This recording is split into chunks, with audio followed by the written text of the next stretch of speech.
On a tous été confrontés à des chatbots classiques qui répondent à côté de la plaque. C'est normal, ils sont trop simplistes, ils ont 5 questions de prédéfinies avec les réponses toujours identiques. Non, moi je vais vous parler d'un chatbot intelligent. C'est un chatbot que je viens de réaliser pour un client qui a un site e-commerce pharmaceutique. Et lui, il m'a bien précisé, je vais donner Roméo 5000 €, mais il faut que mon chatbot soit super intelligent. Il faut qu'il ait 2 pouvoirs, qu'il connaisse totalement ma base de données, qu'il connaisse les 65 000 articles que je vends, mais qu'il soit aussi assez intelligent pour répondre à des questions généralistes de chimie qui correspondent à mes articles. Allez, go!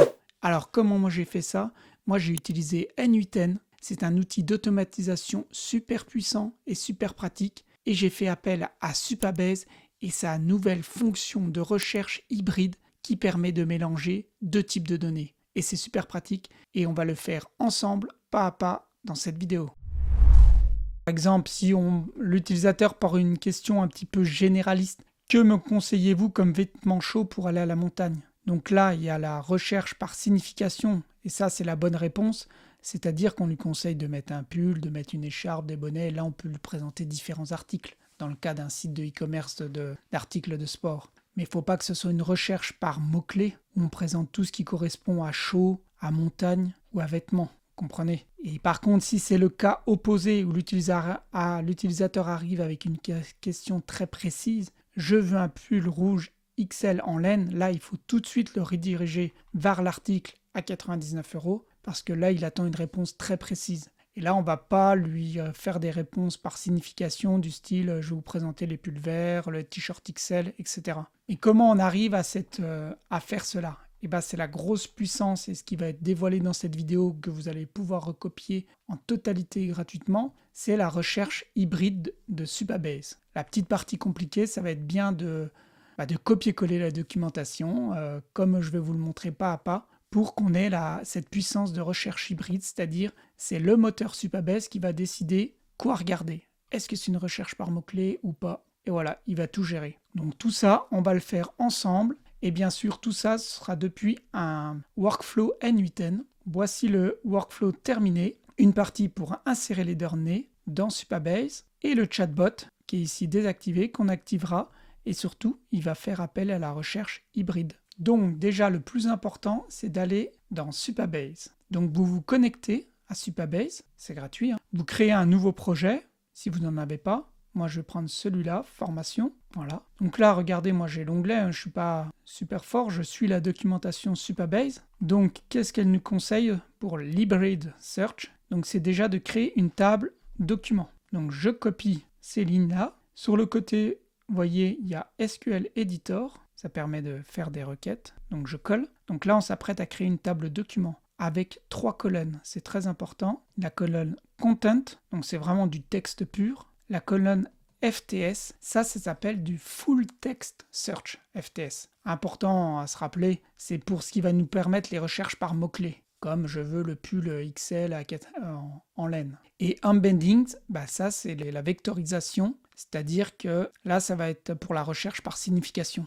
De toute manière, il n'y a pas besoin de forcément tout comprendre. Là, je vais remplacer English par French. Et la vectorisation, là, on va mettre 1536. Pourquoi? C'est le modèle de vectorisation qu'on va utiliser. Je peux juste vous montrer. Et on va utiliser ce modèle un peu plus tard qui s'appelle Text Embedding 3 Small de OpenAI, donc de ChatGPT. Et on voit la dimension 1536. Donc voilà, je me suis trompé. Hop, 1536. Donc quand on est là, on clique sur Run. Et voilà, là on vient de créer la table. Si on va voir là dans Table Editor, j'ai bien la table document qui a été créée. Elle est vide, mais elle a bien les colonnes Content, FTS pour Full Text Search et Embedding. Moi, je vais rajouter une 4e colonne par avance, ça s'appelle Metadata du type JSON-B. Pour ça aussi, il vaut mieux copier-coller, pas besoin de réfléchir plus loin que ça. On continue la documentation. Vous voyez, là, il y a une explication de tout ce que je viens de vous dire. Là, on va créer 2 index, donc sur les colonnes FTS et Embedding. Ça nous permet que ça soit plus rapide. Donc là, je vais encore dans l'editor. J'efface ça, je colle ma création des 2 index. Je fais Run. Les 2 index sont créés. Je continue. Et là, on va créer la fameuse fonction qui s'appelle Hybrid Search. C'est elle qui va dire, je vais là, je vais à gauche ou à droite, en gros. Donc là, pareil, on a copié on colle, hybrid search. Là, on copie, on colle, mais on doit bien changer, encore une fois, la dimension du vecteur 1536. J'exécute, voilà, la fonction est créée. Pour information, les fonctions sont dans Database, Function, et ici, Hybrid, elle doit apparaître, voilà, Hybrid Search, celle qu'on vient de créer. On a créé notre table, on a créé les index, et on a créé la fonction Hybrid Search. Encore un dernier petite chose à créer, qui s'appelle une Edge Function. Donc déjà, on copie. Edge Functions, donc c'est ici. La Edge Function, c'est une fonction qui est ouverte à l'extérieur, c'est-à-dire depuis n8n, on va pouvoir appeler cette Edge Function là qu'on va créer, qui elle va appeler notre fameuse fonction Hybrid Search. Parce qu'autrement, on ne pourra pas l'appeler d'extérieur. Il faut créer cette fonction Edge Function. On peut considérer ça comme un webhook. Pour moi, c'est quelque chose de visible de l'extérieur. Donc moi, elle est déjà créée, mais vous, il suffit de faire Deploy a new function via Editor. Donc là, ça ouvre là. Il suffit de coller. Et là, on voit qu'il faut 3 clés. Les 2 premières sont déjà mises. Ce qu'il faut, c'est la clé OpenAI. Donc ça, je vais vous expliquer comment on la crée. Depuis qu'on est là, on voit bien qu'il y a le Text Embedding 3, mais nous, c'est le small, celui que je vous parle depuis le début, et à 1536. Voilà, vous changez ça. Là, on peut lui donner un nom. Moi, j'avais donné Hybrid Search Trigger. Donc, pensez bien à changer ici small et là 1536. Et OpenKey. Donc là, OpenKey, c'est dans les secrets ici. Vous voyez, on a bien les autres. Mais OpenKey, vous ne n'avez pas. Donc, comment vous faites? En fait, il suffit juste de taper Open API Key ici et de mettre la value. Qu'est-ce que c'est que cette clé OpenAI? C'est les clés OpenAI de la plateforme ChatGPT. Donc vous allez sur ce site, plateformeopenai.com, API Key, Create New, vous donnez le nom que vous souhaitez, et ça va vous faire apparaître la clé secrète. Regardez, moi je l'ai fait ici, j'ai choisi ce nom-là, j'ai vu ma clé secrète, donc je l'ai copiée et je l'ai collée. C'est pour ça qu'on la voit ici. Voilà, c'est bon, là, on a fait le plus compliqué. On a notre Edge Function, donc ça, c'est cool. On pourra revenir la chercher après l'URL, comment l'appeler depuis n8n. Donc maintenant, allons dans n8n pour créer notre workflow. Donc là, je vais plutôt vous expliquer chaque node une par une, ce sera plus simple. Donc il y a la partie insertion, j'ai désactivé pour l'instant le chatbot. Vous pouvez récupérer ce workflow tout fait sur notre School. Le School, pour ceux qui ne savent pas, il y a un petit lien en description, c'est gratuit. School, c'est des nouvelles communautés qui s'ouvrent, c'est-à-dire vous vous inscrivez, vous parlez avec des gens qui sont dans le même esprit que vous. Moi, je suis derrière, je réponds si vous avez des questions, tout type de questions. Vous retrouvez toutes les informations gratuitement, les workflows, les fichiers que je partage. Donc surtout, n'hésitez pas à venir, à échanger, nous dire vos problèmes. Moi, ce que j'adore, c'est vraiment la réalité du terrain. C'était vraiment de partager des expériences, des projets que j'ai fait avec des clients. Donc voilà, j'aime entendre vos problématiques. Donc là, on va insérer les données. Donc ça sera une exécution manuelle.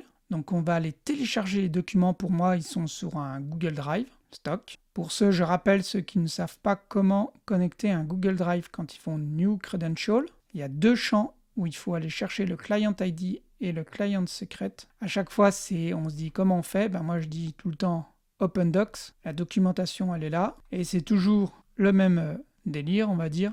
Il faut aller sur Google Cloud Console. On arrive là. Si vous n'avez pas de projet ici, vous en créez un nouveau, c'est tout. Moi, c'est là, ici, il est éclairé. Vous allez sur le côté, vous allez dans API Service, Enable API Service. En fait, il faut qu'on autorise l'API Google Cloud, qu'on autorise Google Drive API. Moi, c'est déjà fait. Vous aurez un petit bouton Enable, vous cliquez et c'est autorisé. Ensuite, on est toujours dans API et services, il y a les credentials, il faut qu'on autorise. Donc là, moi, c'est déjà créé, mais vous, c'est pareil. Vous cliquez sur Create Credential. Là, vous mettez bien le deuxième, Auth Client ID. Sélectionnez Web Application, vous mettez un nom. Moi, j'avais mis N8N. Et là, il faut ajouter un Authorize Redirect URL. URI, là, c'est le fameux qu'on a ici. Donc, vous le copiez et vous allez le mettre ici. Et après, vous cliquez sur Create. En plus, vous allez dans Data Access. Et c'est là qu'on peut autoriser différentes scopes, en fait. C'est là qu'on peut un peu gérer les droits. Regardez, dans mon cas, moi, je vais autoriser ça.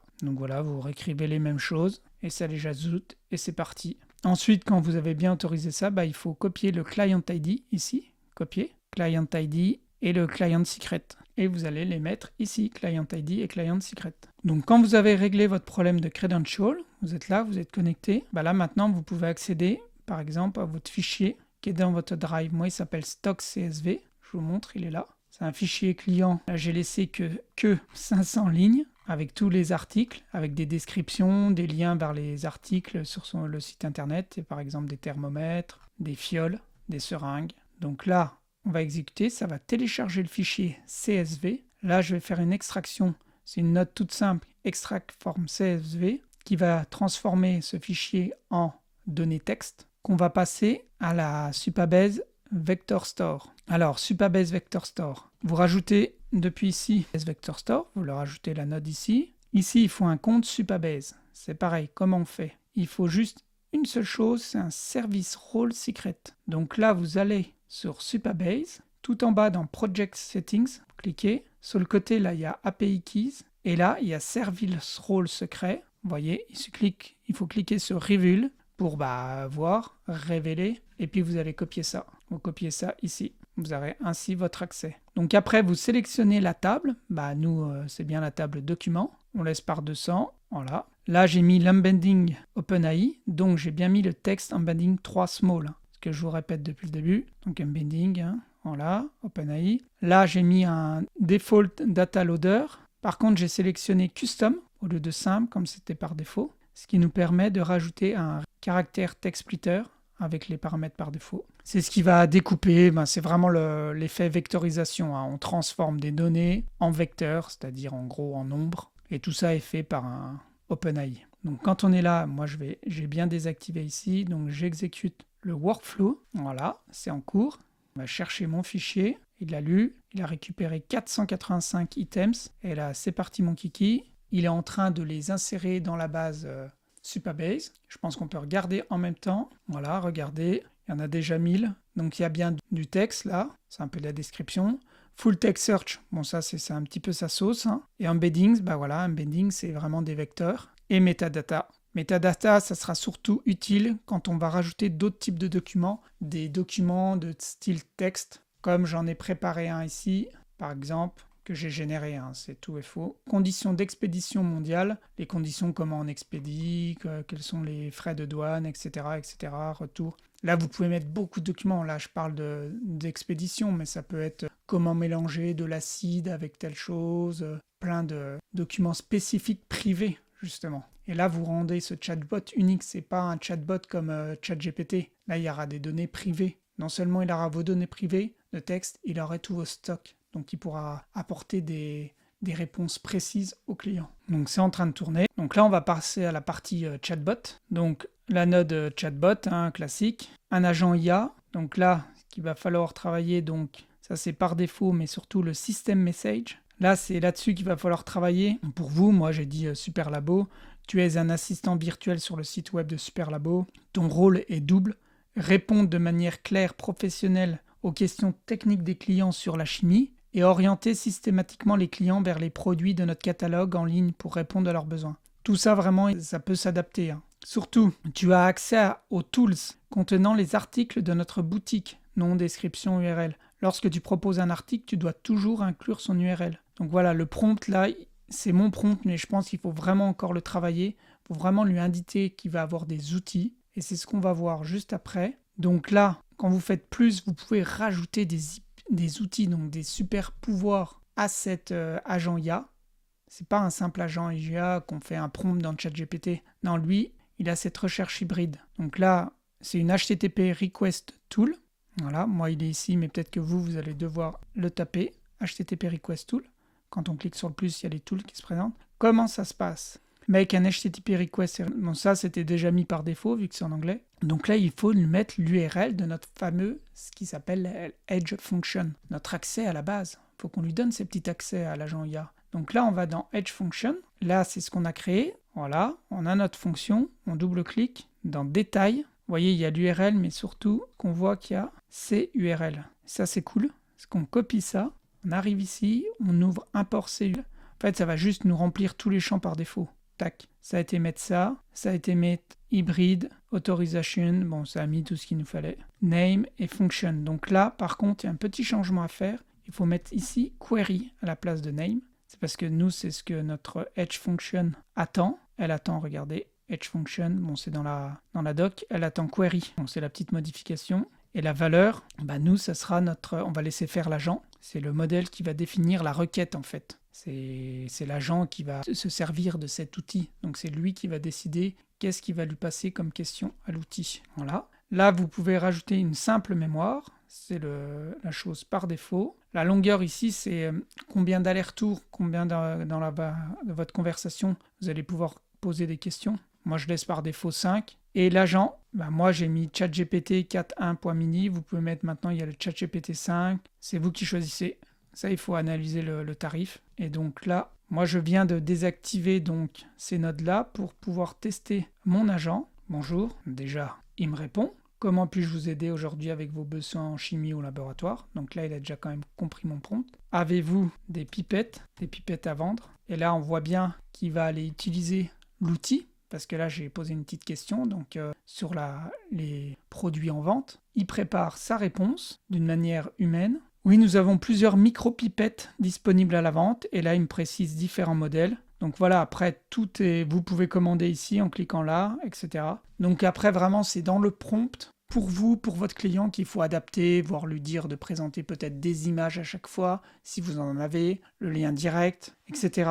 Ce qui est intéressant, c'est que là, j'ai posé une question sur un article, mais je vais lui dire une question plus généraliste. Puis-je utiliser des fioles pour mettre des fioles Puis-je utiliser des fioles en verre pour mettre de l'acide sulfurique? Bon, j'y connais rien, mais c'est juste pour savoir. C'est une question qui n'a rien à voir avec les articles spécifiquement. C'est une question de chimie. Oui, vous pouvez tout à fait utiliser des fioles en verre pour stocker de l'acide sulfurique. Le verre est un matériau couramment utilisé pour contenir ce type d'acide car il est nanana. Après, voilà, c'est dans le prompt système qu'on va pouvoir lui donner des limites.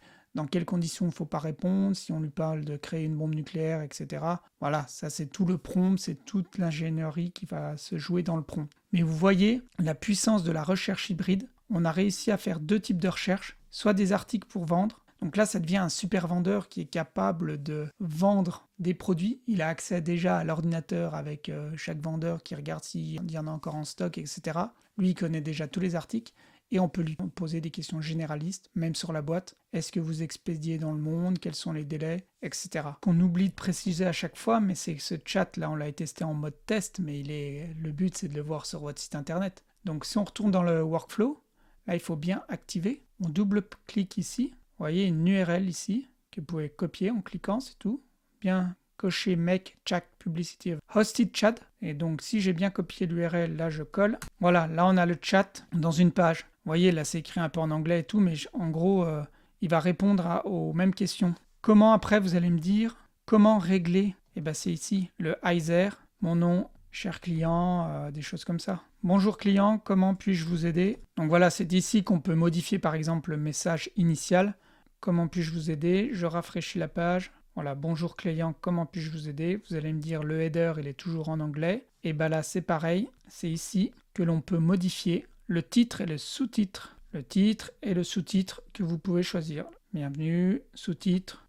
Voilà les points que vous pouvez modifier. Et vous pouvez modifier le custom styling. Donc là, vous avez du CSS que vous pouvez modifier si vous souhaitez modifier les couleurs de votre chat. Toutes les couleurs peuvent modifier. Vous allez me dire, oui, mais là, c'est une page entière. Vous avez envie de l'incruster dans un site à vous. Tout va se jouer ici. Embedded Chat. C'est ici que vous avez les différentes instructions pour intégrer comme une petite boule qui va s'ouvrir là en bas. Tout est expliqué là. C'est vraiment très simple. Ça dépend si vous avez un site WordPress, PrestaShop, HTML pur. Il faut lire et récupérer le code qui vous intéresse pour votre propre site. Donc voilà, j'espère que ça vous a pas mal aidé. Je vous invite donc à rejoindre le School. School, c'est ça. C'est pas une école comme on pourrait croire en anglais, mais c'est une communauté, c'est gratuit. Le lien est dans la description. Vous cliquez, vous inscrivez, vous nous rejoignez. Il y a plusieurs rubriques. On peut discuter. Il y a toutes les ressources YouTube qui sont liées aux vidéos, dont le workflow en question. Toutes les infos, tout est gratuit. Si vous avez besoin d'aide sur un sujet précis, n'hésitez pas à lancer votre bouée. Si vous êtes disponible, vous cherchez du travail ou vous avez envie de recruter des personnes, vous pouvez mettre votre annonce ici, parce que là, vous vous adressez qu'à des personnes qui sont intéressées par ce sujet de N8N, de Flutterflow et des applications en général. Donc voilà, n'hésitez pas à nous rejoindre et n'hésitez pas à m'indiquer en commentaire ce que vous aimez, ce qui va pas, si le son était de mauvaise qualité, la lumière, etc. Si vous avez besoin d'autres vidéos, de renseignements, je suis à votre disposition. À bientôt!